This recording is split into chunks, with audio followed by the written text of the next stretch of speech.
I mean, we've gone through some shit, so you can talk to us like we're big boys and big girls. Things have been going well. I mean, people are signing up left and right, so that's awesome. You know, if we get like a third out of the people that actually sign up to show up to something, that'll be great. Are students unreliable voters? Yes. One, they don't know how to register to vote. They don't know where to register to vote. And two, they don't know who their local representation is because their local representation doesn't fight for them. We can't just dislike people who like guns. We just need to get policies that are done that don't limit people's freedom, but still, you know, actually saves lives. So in the last 3 years I've been here, tuition's gone up every year. Yeah.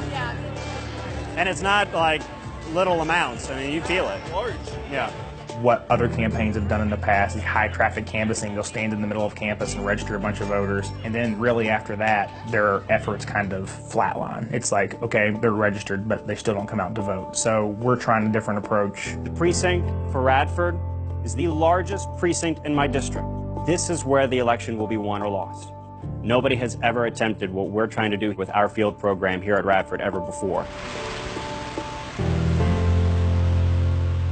We've registered 1,800 people at Tech in 2 weeks. I feel good about our abilities here so far. I don't see why that should falter here in GTV. Where does that put us for what still work we need to do in order to feel like we're getting close to our win number? I'm focusing those for this phase strongly on Giles right now because we need to really penetrate that universe more. From day one, we knew that we couldn't win if we performed like other Democrats did in Giles County. I think Hillary Clinton got like 24% of the vote there. And so our goal is really to spend a lot of time in Giles, do as much as we can there, and hopefully eke out, you know, high 20s, low 30s. There needs to be a willingness to reach out and to try to bridge that divide. I think the thing that I've done differently is I've actually been willing to go up and go out into places that progressives normally don't go, like Giles County. I'm not trying to tell people how to live their lives. I'm not trying to tell people you need to do this, that, or the other. I'm just showing up and listening more than I'm talking. Incumbent Joseph Yost, a Republican, is hoping to win the seat for a fourth term, representing an area where he was born and raised. My freshman year of college, the first ever campaign that I ever made a phone call for was when we had a town councilman from Blacksburg run against Joseph Yost. When Delegate Yost ran for re-election, I was the president of the Young Dems at Tech. 2 years down the road, I was the field director here, and now 2 years down the road again, like I'm managing the campaign. I've never lived outside the boundaries of the district that I represent. For me, this is my home. It's personal. I can't count how many times we picked up the phone to call a voter in Giles County, and they said, no, I'm a Democrat, but I can't vote against Joseph. I taught him, or I was his Sunday school teacher. Joseph Yost, among his advantages is that he has lived in many parts of this district his entire life.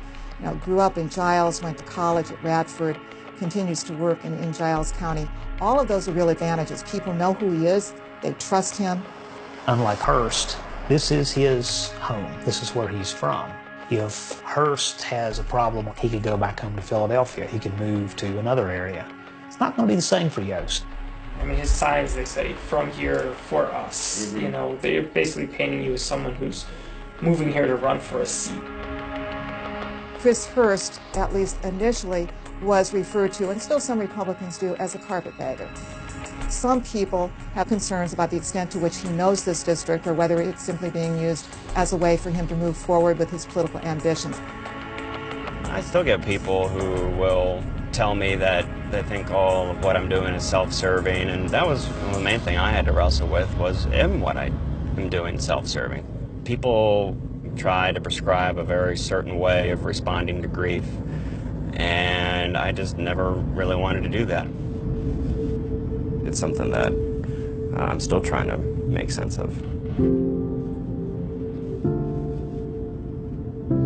I was on an emotional roller coaster for a very long time. Allison's parents were still very much in the spotlight, and her dad was doing a whole lot of advocacy work. The National Rifle Association, in effect, accusing you of making this a dog and pony show. We were getting attacked online by conspiracy theorists and people who think the whole thing was a hoax. You hear some of the fringe groups, he's an actor that's fake tears and all of that, and I mean, it's just nonsense. People actually said that to you, Andy? Yeah. I mean, I kind of went back